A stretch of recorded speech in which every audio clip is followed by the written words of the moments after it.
आज हम व्रत में खाने के लिए एक ऐसी रेसिपी बनाकर तैयार करेंगे जो टेस्टी तो होगी ही, साथ ही में बहुत ही ज़्यादा क्रिस्पी होने वाली है और इसको बनाना बहुत आसान है। यहाँ पर इसकी आवाज़ सुन के ही आप अंदाज़ा लगा सकते हैं कि ये कितने क्रिस्पी बने हैं। अब आप समझ ही चुके हैं कि ये नाश्ता बहुत ही ज़्यादा क्रिस्पी होने वाला है और बहुत कम सामान से इसको बनाकर हम तैयार करेंगे। इसको आप स्टोर करके भी रख सकते हैं और 9 दिन तक आप इसको चला सकते हैं। इसको आप फ्रीज़र में स्टोर करके रखिए और जब भी आपको खाना हो तो इसको शैलो फ्राई करके सर्व कर लीजिए। और सबसे अच्छी बात ये है कि ये ऑयल में जाकर बिल्कुल नहीं बिखरते हैं और ऑयल भी बहुत कम एब्ज़ॉर्ब करते हैं। तो चलिए इसको बनाना स्टार्ट करते हैं, ज़्यादा देरी नहीं करेंगे, इसको बनाना बहुत आसान है। तो इसको बनाने के लिए सबसे पहले हमें चाहिए पड़ेगा आलू। तो यहाँ पर हमें कच्चे आलू की ज़रूरत पड़ेगी। तो मैंने यहाँ पर एक बड़े साइज़ का कच्चा आलू लिया है, आप छोटे साइज़ के ले रहे हैं तो 2 ले सकते हैं। यहाँ पर मैंने एक ही आलू का यूज़ किया है और उसको बढ़िया से वॉश करने के बाद अच्छे से इस तरह से पील कर लेंगे। एक बार इस तरह से इस नवरात्रि आप ये व्रत के लिए ये नाश्ता बनाकर ट्राई करिएगा, आपको बहुत पसंद आएगा और आपका पेट भी भर जाएगा। खाने में बहुत ही ज़्यादा टेस्टी लगता है। तो इस तरह से आलू को बढ़िया से अब हम छील लेंगे और इसको ग्रेडर की मदद से ग्रेड कर लेंगे। तो यहाँ पर हमें उसको पतले वाले ग्रेडर से ही ग्रेड करना है। 9 दिन हमें समझ नहीं आता है कि डेली ऐसा क्या बनाया जाए जिससे पेट भी भर जाए और खाने में टेस्टी भी हो, साथ ही में हेल्दी भी हो और ऑयल भी बहुत कम एब्ज़ॉर्ब करे। तो आप ये वाला नाश्ता बनाकर ट्राई कर सकते हैं, इससे आपका पेट भी भर जाएगा, खाने में बहुत टेस्टी भी है और क्रिस्पी भी है। तो चलिए इसको इस तरह से बढ़िया से हम आलू को ग्रेड कर लेंगे। तो देखिए कितनी ईज़िली ये ग्रेड हो गया है। मैंने यहाँ पर पतले वाले ग्रेडर का यूज़ किया है ताकि जो हमारे आलू हो वो जल्दी से पक जाएँ। तो इस तरह से हम ग्रेड करने के बाद इसको हम किसी भी मिक्सिंग बोल में डाल देंगे, ट्रांसफ़र करेंगे, इसको हम करेंगे वॉश। तो 2 से 3 बार हमें इसको अच्छे से वॉश करना है ताकि इसका सारा स्टार्च निकल जाए। तुरंत ही हम ग्रेट करके इसको पानी में डाल देंगे, नहीं तो आलू जो है वो काले पड़ने लग जाएँगे। तो इस तरह से बढ़िया से हमें तब तक वॉश करना है जब तक इसका ये क्लाउडी वाटर ना हट जाए और इस तरह से निचोड़ कर उसको किसी भी बर्तन में निकाल लेंगे। बिल्कुल जितना भी एक्स्ट्रा पानी होगा वो हम सारा निकाल लेंगे क्योंकि हमें आलूओं में बिल्कुल पानी नहीं चाहिए है। तो इस तरह से मैंने सारा पानी निचोड़ लिया है आलूओं को। देखिए इस तरह से लच्छे निकाल कर रख लिए हैं। इनका सारा पानी निचोड़ लिया है। अब इसको साइड में रख देते हैं, तब तक हम आगे की तैयारी कर लेते हैं। तो इस नाश्ते को बनाने के लिए अब हमें चाहिए पड़ेंगे साबूदाना। तो साबूदाना हमें ज़्यादा नहीं चाहिए पड़ेंगे, बहुत कम साबूदाना चाहिए पड़ेंगे। तो यहाँ पर मैंने 2 से 3 चम्मच ही साबूदाना लिए हैं। तो यहाँ पर उसको बढ़िया से हम भून लेंगे। तो हमें ज़्यादा उनको भूनना नहीं है, ज़्यादा रोस्ट नहीं करेंगे, बस हम इतना रोस्ट करेंगे उसका कि इसका मॉइस्चर कम हो जाए। तो हमें 2 से 3 मिनट के लिए इसको भूनना है। तो इस तरह से बढ़िया से साबूदाना को भून लेंगे ताकि इसका मॉइस्चर कम हो जाए और इसको हम जब ग्राइंड करें तो ये ईज़िली पाउडर फॉर्म में ग्राइंड हो जाए। तो चलिए हमने अच्छे से साबूदाना को रोस्ट कर लिया है। अब उसी पैन में हम डालेंगे थोड़ा-सा घी, ज़्यादा नहीं डालेंगे, बस थोड़ा-सा ही डालेंगे। आप घी की जगह ऑयल का भी यूज़ कर सकते हैं। यहाँ पर मैंने घी का यूज़ किया है। जैसे ही घी पिघल जाए तो यहाँ पर हम डालेंगे मूँगफली। तो मूँगफली मैंने थोड़ी-सी ही ली है और इनको भी हम बढ़िया से रोस्ट कर लेंगे। हमें तब तक करना है रोस्ट इनको जब तक मूँगफली में क्रैक्स ना आने लगें, तभी जाके हमारी मूँगफली अच्छे से रोस्ट होंगी। तो इस तरह से 1 से 2 मिनट के लिए हम मूँगफली को रोस्ट कर लेंगे। एक बार इस तरह से इस नाश्ते को बनाइएगा, इस नवरात्रि में आपको बहुत पसंद आएगा और सबसे अच्छी बात ये है कि आप इसको स्टोर कर सकते हैं। एक बार बना लीजिए और इसको फ्रीज़र में स्टोर करके रख दीजिए और 9 दिन तक जब भी आपका खाने का मन करे तो इसको शैलो फ्राई करके सर्व कर लीजिए। बिना व्रत के भी आप इस रेसिपी को बना सकते हैं क्योंकि ये बहुत ही ज़्यादा हेल्दी है। तो मैंने यहाँ पर मूँगफली को अच्छे से रोस्ट कर लिया है। अब लेंगे हम यहाँ पर समा का चावल। तो ये ईज़िली मार्केट में मिल जाता है और व्रत में भी हम इसको खा सकते हैं। तो यहाँ पर मैंने समा का चावल लिया हुआ है। क्वांटिटी आप अपने अकॉर्डिंग रख सकते हैं। ज़्यादा लोगों के लिए बना रहे हैं तो ज़्यादा भी रख सकते हैं आप। यहाँ पर मैंने समा का चावल लिया हुआ है और उसको ग्राइंडर जार में डाल देंगे। इसको हमें रोस्ट नहीं करना है, इसको नहीं भुनोएँगे हम बिल्कुल भी। इसको डायरेक्ट हम ग्राइंडर जार में डाल देंगे। साथ ही में जो हमने साबूदाना को रोस्ट करके रखा था उनको डाल देंगे और यहाँ पर बढ़िया से पानी बिल्कुल नहीं डालना है क्योंकि इसको हमें पाउडर फॉर्म में ग्राइंड करना है। तो इस तरह से हम बढ़िया से उसको ग्राइंड कर लेंगे। तो इस तरह से देखिए पाउडर फॉर्म में ग्राइंड हो गया है ईज़िली। इस तरह से हमें ग्राइंड कर लेना है। तो चलिए समा के चावल और साबूदाना को हमने ग्राइंड कर लिया है। यहाँ पर आप साबूदाना को स्किप भी कर सकते हैं। इस साबूदाना से क्या हुआ कि हमारा नाश्ता क्रिस्पी बनेगा। तो यहाँ पर मैंने साबूदाना का यूज़ किया है।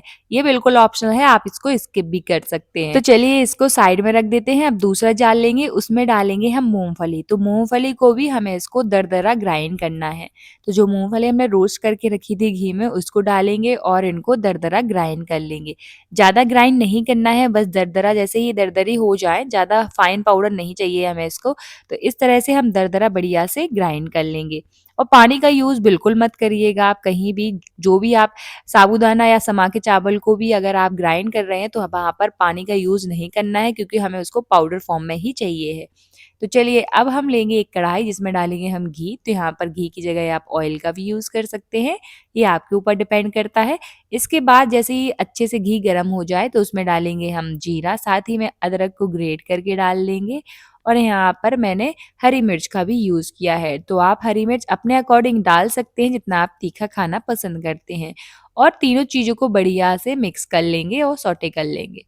तो चलिए अब जैसे ही अच्छे से सौटे हो जाए 1 मिनट बाद इसमें डाल देंगे हम कच्चे आलू जो हमने ग्रेट करके रखे थे, वो लच्छे डाल देंगे और बढ़िया से इसको भी हम 1 मिनट के लिए पका लेंगे।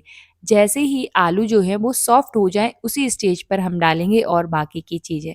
तो आलू को कम से कम 30 सेकंड से या फिर 1 मिनट तक हमें इसको भुनना है। जैसे ही आलू जो है हमारे सॉफ्ट हो जाएँ, उसी स्टेज पर हम इसमें डालेंगे। तो चलिए ये देखिए आलू सॉफ्ट हो चुके हैं।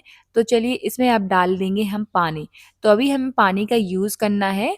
तो चलिए डाल देते हैं, यहाँ पर मैंने 1 कटोरी पानी का यूज़ किया है। अगर आपने समा के चावल जो है ज़्यादा लिए हैं, तो आप यहाँ पर पानी की क्वांटिटी को भी बढ़ा सकते हैं। तो इस तरह से बढ़िया से 1 कटोरी पानी डाल देंगे और जैसे ही इसमें एक बॉयल आ जाएगा, तो उसी स्टेज पर हम इसमें डाल देंगे नमक। तो यहाँ पर मैंने सेंधा नमक का यूज़ किया है। आप अगर नॉर्मल बिना व्रत के बनाना चाह रहे हैं, तो आप नॉर्मल वाला नमक यूज़ कर सकते हैं। अगर व्रत के लिए बना रहे हैं, तो सेंधा नमक का यूज़ कर सकते हैं। अब चलिए एक बॉयल आ गया है, इसी स्टेज पर हम डालेंगे जो हमने साबूदाना और समा के चावल को ग्राइंड करके रखा है, पाउडर फॉर्म में बना के रखा है, उसको डाल देंगे। तो थोड़ा-थोड़ा करके डालेंगे और एक बात का ध्यान रखना है कि डालने से पहले आपको गैस बंद कर देना है। मैंने यहाँ पर गैस बंद कर दिया है और थोड़ा-थोड़ा करके डालते जाएँगे और मिक्स करते जाएँगे। इससे क्या होगा कि हमारे डो में गुठलियाँ नहीं बनेंगी, बिल्कुल लम्स नहीं बनेंगे। और अब जो हमने मूँगफली को ग्राइंड करके रखा था, उसको भी हम डाल देंगे और सारी चीज़ों को बढ़िया से मिक्स कर लेंगे। मिक्स करने इसी टाइम पर हम कर देंगे गैस को ऑन। गैस ऑन करके ही हम सारी चीज़ों को बढ़िया से इस तरह से मिक्स कर लेंगे। इससे क्या हुआ, अगर आप गैस बंद करके ये पाउडर डालते हैं, तो आपके डो में कोई भी गुठलियाँ नहीं बनेंगी और इस तरह से हम बढ़िया से मिक्स करते रहेंगे। तो देखिए यहाँ पर सारी चीज़ें अच्छे से बाइंड हो गई हैं। यहाँ पर हमने समा का चावल यूज़ किया है, उससे हमें एक बाइंडिंग भी मिल जाएगी और इस तरह से अच्छे से मिक्स कर लेंगे सारी चीज़ों को और बिल्कुल डो के फॉर्म में तैयार कर लेंगे। तो देखिए कितने ईज़िली डो के फॉर्म में आ गया है, अच्छे से आ गया है। अब इसी स्टेज पर हम क्या करेंगे, गैस बंद कर देंगे। मीडियम फ्लेम पर ही हम इन सब चीज़ें करेंगे, हाई फ्लेम पर नहीं करेंगे। तो चलिए अब हम आगे की तैयारी कर लेते हैं। अब लेंगे हम कोई भी थाली, ट्रे, आप केक टिन कुछ भी ले सकते हैं और उसको बढ़िया से ऑयल से ग्रीस कर लीजिए। और जो हमने डो के फॉर्म में बना के रखा है मिक्सचर, उसको हम डायरेक्ट जैसे ही गरम रहेगा ना, उसी स्टेज पर हमने उसको डाल देना है थाली में और इस तरह से ग्रीस की हुई थाली पर हम डाल देंगे और अच्छे से फैला लेंगे। और इसको बढ़िया से हम फैला कर अच्छे से सेट कर लेंगे, बिल्कुल फ्लैट आउट कर लेंगे। तो जब गरम रहे तभी ये सारी चीज़ें करनी है। आप थाली या फिर कोई भी जिसमें भी आप इसको फैलाना चाहते हैं, उसको पहले से ग्रीस करके रख लीजिएगा और इस तरह से जब गरम रहे तभी जाके इसको सेट कर दीजिए। ठंडा हो जाएगा तो ये सेट नहीं होगा, तो सारी चीज़ें हमें बिल्कुल गरम में ही करनी है और इस तरह से बढ़िया से एक जैसा इवन आउट कर देंगे हम। अच्छे से किसी भी चीज़ से इस तरह से फैला लीजिए। तो मैंने यहाँ पर स्क्वायर शेप में इसको फैला कर रख लिया है। आप किसी भी चीज़ में इसको फैला सकते हैं। थाली ले लीजिए, ट्रे या फिर कोई भी प्लेट में इस तरह से बढ़िया से फैला दीजिए। तो इस तरह से मैंने फैला दिया है। अब इसको हम रखेंगे कम से कम 10 से 15 मिनट के लिए तो रेस्ट चलिए पर। इसको इसी तरह से हम छोड़ देते हैं ठंडा होने के लिए, उसके बाद ही हम आगे की तैयारी करेंगे। तो यहाँ पर आप देख सकते हैं कि 10 से 15 मिनट हो गए हैं और ये अच्छे से सेट भी हो गया और ठंडा भी हो गया है। अब इसको हम कट कर लेंगे, तो आप अपने मनचाहे शेप में इसको कट कर सकते हैं, जो भी आपको पसंद है आप उस तरह का इसको शेप दे सकते हैं। मैंने यहाँ पर इस तरह से कट करके उसको ट्रायंगल का शेप दिया है, आप इसको ट्रायंगल का शेप भी दे सकते हैं, स्क्वायर शेप में भी रख सकते हैं, जो भी आपको पसंद हो। लेकिन ये सारी चीज़ें हम ठंडा होने के बाद ही करेंगे, तभी जाके ये अच्छे से सेट होगा। तो यहाँ पर मैंने अपने नाश्ते को ट्रायंगल शेप में कट किया है। ट्रायंगल शेप में बहुत ही ज़्यादा अच्छा लगता है दिखने में, और जो चीज़ अच्छी लगती है दिखने में वही चीज़ हम बहुत चाव से खाते हैं। तो इस तरह से मैंने ट्रायंगल शेप में सारे नाश्ते को कट कर लिया है। ये आपके ऊपर डिपेंड करता है कि आपको किस तरह का शेप देना है। आप स्क्वायर शेप में भी कट करके इसको बना सकते हैं। तो चलिए, इस तरह से आपको कट कर लेना है जो भी आप शेप दे रहे हैं। तो देखिए कितनी ईज़िली ये कट हो गया है, और कैसे हमें ट्रायंगल शेप में ये नाश्ता बनकर तैयार हो गया है। तो देखिए इसी तरह से आपको सारे बनाकर कट करके रख लेने हैं। अब एक साथ हम पहले इस तरह से कट करके रख लेंगे, उसके बाद ही हम इसको फ्राई करेंगे। तो फ्राई यहाँ पर आपको फ्राई करते टाइम एक बात का ध्यान रखना है कि इसको हम शैलो फ्राई ही करेंगे, डीप फ्राई नहीं करेंगे।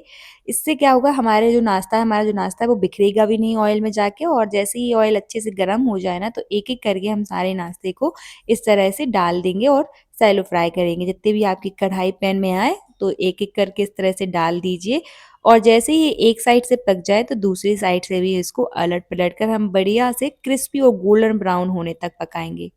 और सबसे अच्छी बात ये है कि ये नाश्ता जो है वो ज़्यादा ऑयल एब्ज़ॉर्ब नहीं करता है, खाने में तो बहुत टेस्टी लगता है, साथ ही में क्रिस्पी भी होता है। तो देखिए एक साइड से पक गया है, तो दूसरी साइड से भी हम इसको पलटकर पका लेते हैं। एक बार ज़रूर ट्राई करिएगा इस नवरात्रि, आपको ये रेसिपी बहुत पसंद आएगी। ये व्रत के लिए बहुत टेस्टी और बहुत परफेक्ट रेसिपी है। एक बार ज़रूर बनाकर ट्राई करिएगा और अपने घर वालों को ज़रूर खिलाइएगा, उनको बहुत पसंद आएगी। बिना व्रत के भी वो आपसे इस रेसिपी बनाने के लिए डिमांड करेंगे, क्योंकि वो बहुत टेस्टी और क्रिस्पी बनकर तैयार होती है। तो यहाँ पर आप देखिए इसका कलर बिल्कुल चेंज हो गया है, गोल्डन ब्राउन हो गया है। इसको हम मीडियम टू हाई फ्लेम पर ही पकाकर तैयार करेंगे। जैसे ही इस तरह से कलर आ जाए इनका, तो इसको हम निकाल लेंगे और सर्व कर लेंगे। तो बिल्कुल बनकर तैयार है हमारा ये टेस्टी क्रिस्पी नाश्ता। किसी भी व्रत में, जब भी आपका व्रत है, तो इस रेसिपी को आप बनाकर तैयार कर सकते हैं, और इससे आपका पेट भी भर जाएगा और खाने में तो बहुत टेस्टी भी होता है। ये बाहर से क्रिस्पी और अंदर से बहुत सॉफ्ट होता है। तो यहाँ पर आप देख सकते हैं कि अंदर से सॉफ्ट है और बाहर से क्रिस्पी है। तो एक बार ज़रूर बनाना।